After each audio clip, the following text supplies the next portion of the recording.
So, that title means it's convention time again. Sadly not for me, mainly because I don't have a passport. That's still an issue, but as long as they keep doing conventions in the UK and ones that I can get to, oh, I can't wait for EGX.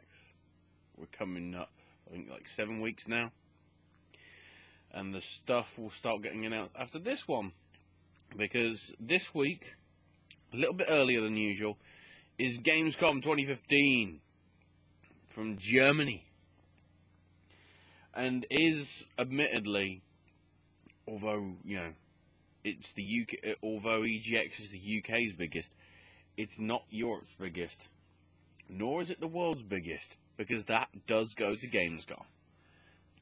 They have, I think last year they had about 120,000 people over the 4 or 5 days.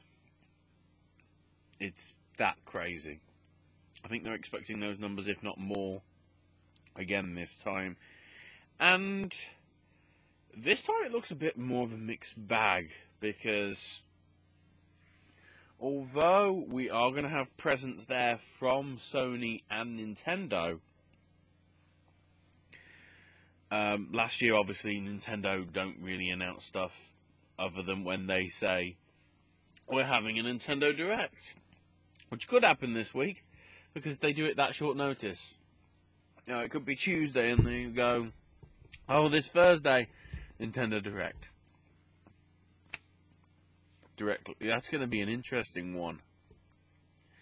I've just realised the next Nintendo Direct, who's going to be hosting it, because it obviously can't be the departed Iwata, so it'll be interesting to see who steps up into that role instead. Whether it'll be Miyamoto or is it Gunpei, who's the other guy that's the current co-head or acting head or whatever. Either way, Nintendo, as usual, aren't doing anything. This year, Sony are not choosing to do a press conference at Gamescom. They're deciding to wait until, I think it's Paris Games Week in October, which is sort of annoying, because that means if there's anything they're going to announce, it's not going to be at the EGX convention, because they're obviously saving it, because I think Paris Games Week is like mid-October, which is 2 or 3 weeks after Gamescom finishes.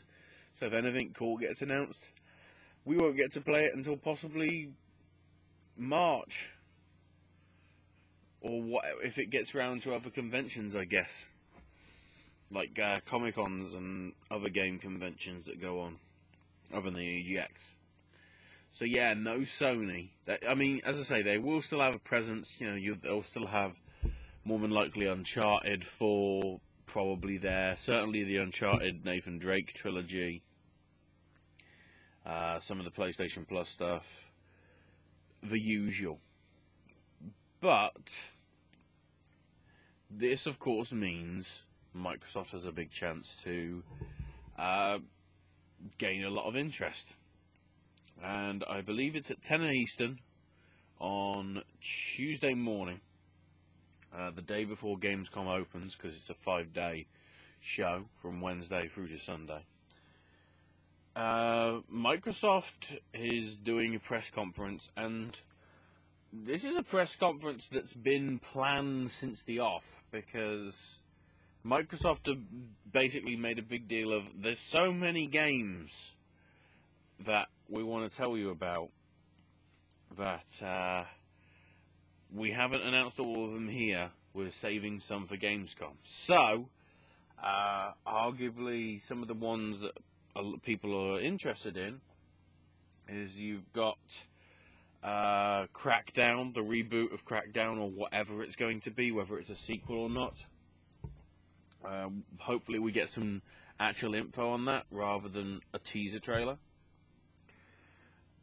Platinum Games Scalebound. Again, we sort of had a trailer from that and nothing else. So there'll be hopefully more info with that. And then, after seeing it myself, and it being a very interesting concept and doesn't look too bad from gameplay, it'll be it'll be interesting the approach that happens now with Remedy's new game. You know, the people behind the Max Payne series and Alan Wake, bringing us Quantum Break, which was supposed to be like a TV series tie-in, and then of course the Xbox Connect TV thing nobody gave a crap about, so I think that got all scrapped, which may have led to the delays, but I doubt it, because it really is, it seems to have been a pretty ambitious project from the off, and probably would take something like 5 years since they finished developing Alan Wake to actually get going on.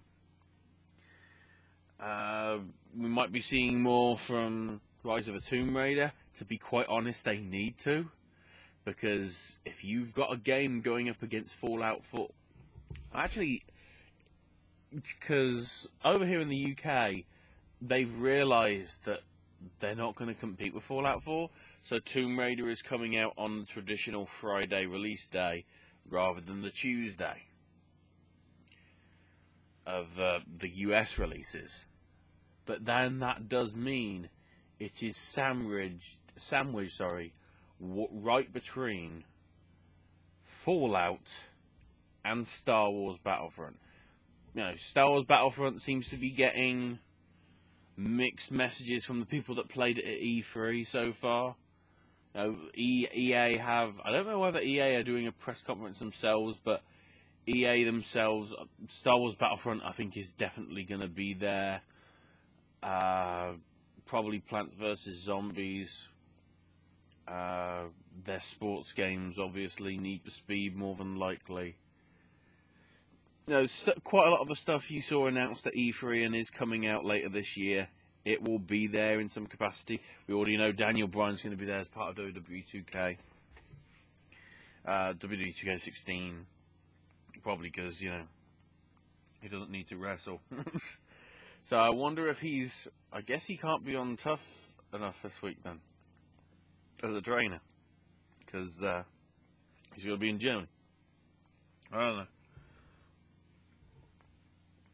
But yeah, with the whole Tomb Raider thing, the fact that it's sandwiched where it is, I think this is going to be a very problematic release. I mean, they can't back out of it, because Square Enix probably need the Well, I was going to say Square Enix probably need the revenue figures to be good, but then 2 weeks after that, they've got Just Cause 3 coming out, which is more likely also going to be at Gamescom, mainly because they've already announced that it's going to be at EGX. That was like the first big sort of game that they were saying it's there. So I think Rainbow Six Siege from Ubisoft will probably at Gamescom. This is going from stuff that's already been announced for EGX as well.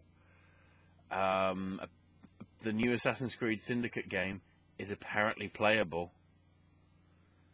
I mean, I won't say I'll believe it when I see it, but after last year's fiasco, yeah, I will believe it when I see it.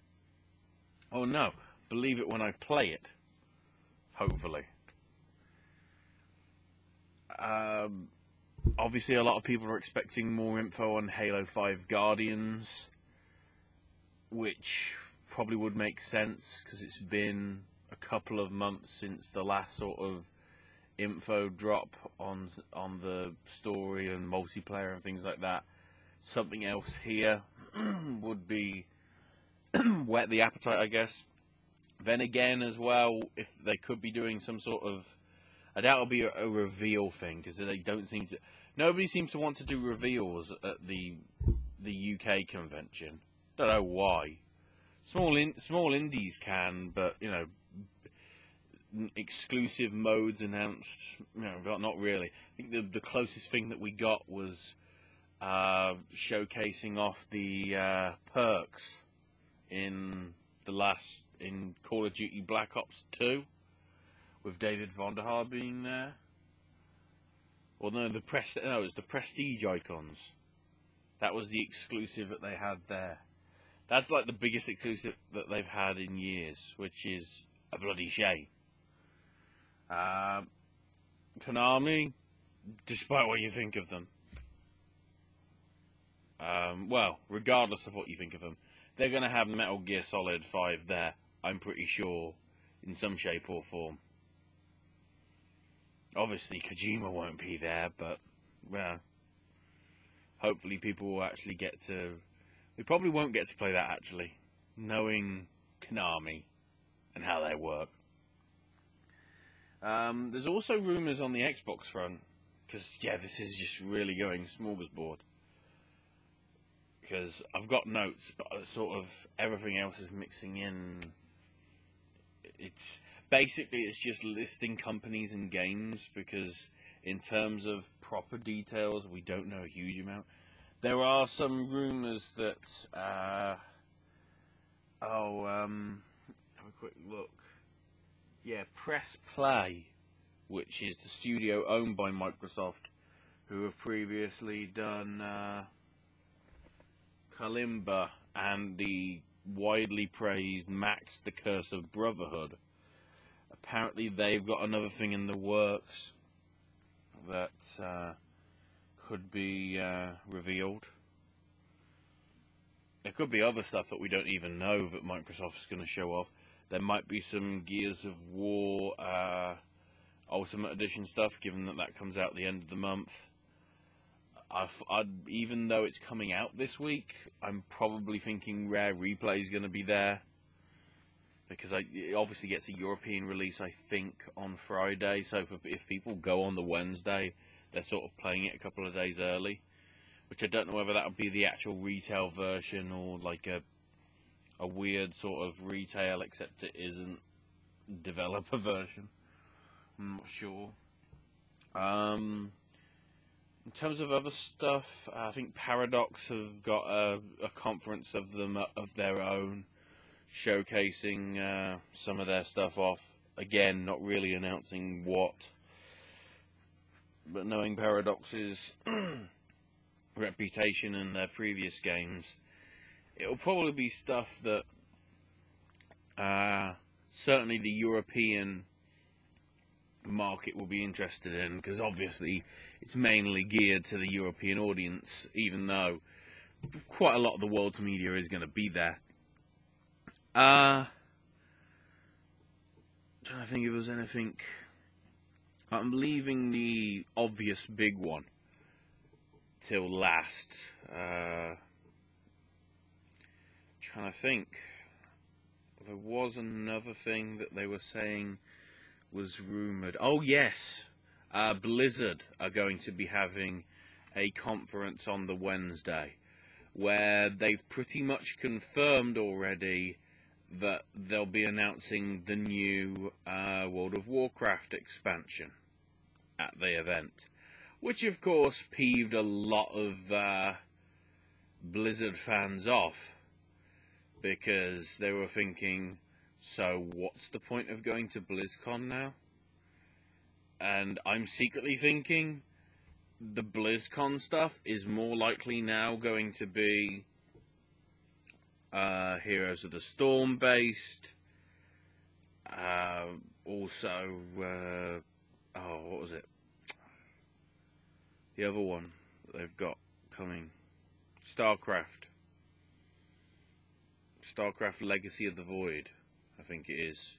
The thing that's currently in beta and is supposed to be coming out, I believe, by the end of the year. There'll probably be some details on that there. But, yeah, the big one for me, and this probably isn't going to be at a press conference, because Take-Two/2K don't really roll like that.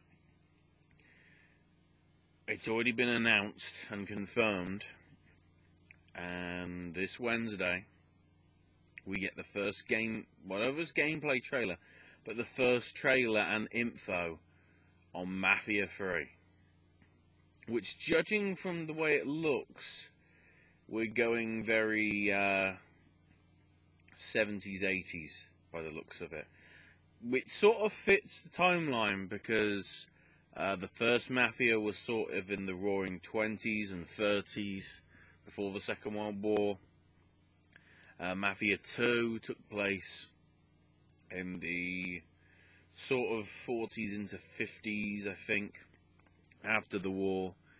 And then by the looks of the little teaser image that they have shown, I think it's gearing towards late 60s, early 70s. It looks that sort of vein. I mean, I doubt it's following on... I mean, it could be following on the same story. It's unlikely, but... Yeah, in terms of other stuff... I don't think there is really anything. I mean, Nintendo is probably going to have... in terms of what they're going to actually have there on the show floor... I'm guessing Star Fox, considering that's supposed to be coming out by the end of the year. Possibly Xenoblade, because it's had a very good following in Europe. That alone was the reason why quite a lot of European gamers waited 2 years for Xenoblade Chronicles finally to be ported from Japan to the Western markets. You know, America as well. So well received. And I guess that's the reason why it's actually getting a Western release. I think at the same time. So they might be having that there in some shape or form, which it makes sense. More than likely Super Mario Maker, because that's the one that people really seem to be gunning for. I was going to say that's the one that I'm probably going to want to play, but it'll already be out by then, so I guess it could be there. We'll have to see. In terms of other stuff from other companies, you know, I can't think. Hopefully there's some, actually, come to think of it, hopefully there is some more details on XCOM 2, because that is supposed to be coming out by the end of the year, and after how well XCOM Enemy Unknown and Enemy Within have done, be interesting to see what the next step is for them. So, yeah. Basically, it is 6 days. Because obviously the press conferences with Microsoft and all that begin on the Tuesday. You've got some press conferences and details coming on the Wednesday. And then Wednesday, Thursday, Friday, Saturday, Sunday is the actual 5 days of the show itself. And because it's open to the public, and the public can play the demos, I don't think they can really sort of NDA it. So I guess the people in the press that do go will be able to give their full, frank opinions on whether it's good, whether it's bad, whether it's average. Who knows? So I just want to know some of the big games, so then I can sort of already plan a list of what I'm going to play when I go to EGX. That's what I'm doing. He'll be like, yeah, people seem to be talking good about this. I might have to check it out, or people might be talking good about this, but I do not give a crap about that genre, so not for me, thank you very much. And then the other case of, is Call of Duty going to be good this year? Because this will be the first big event where they're going to be having the crazy, like, Call of Duty giant area. Which they've done at every convention that I've been to. At one of them, they had a giant circular table where people were playing, like, 32 player games. I think it was like 8 on 8, and it was just 2 separate tables and whatever. They sort of did it last year for Elite Dangerous, but it's always interesting to see what Call of Duty brings. You know, what craziness is it going to do? Because they always crazy. So yeah, I guess that's sort of your preview for Gamescom. It's unlikely that, well, I wouldn't say it's unlikely that anything crops up that will be talked about on this segment next week, because hopefully something else will have happened, but I don't know, we'll have to see. So yeah, it's an abrupt sort of end to this video. But yeah, that's Gamescom for you. Sprechen Sie Deutsch?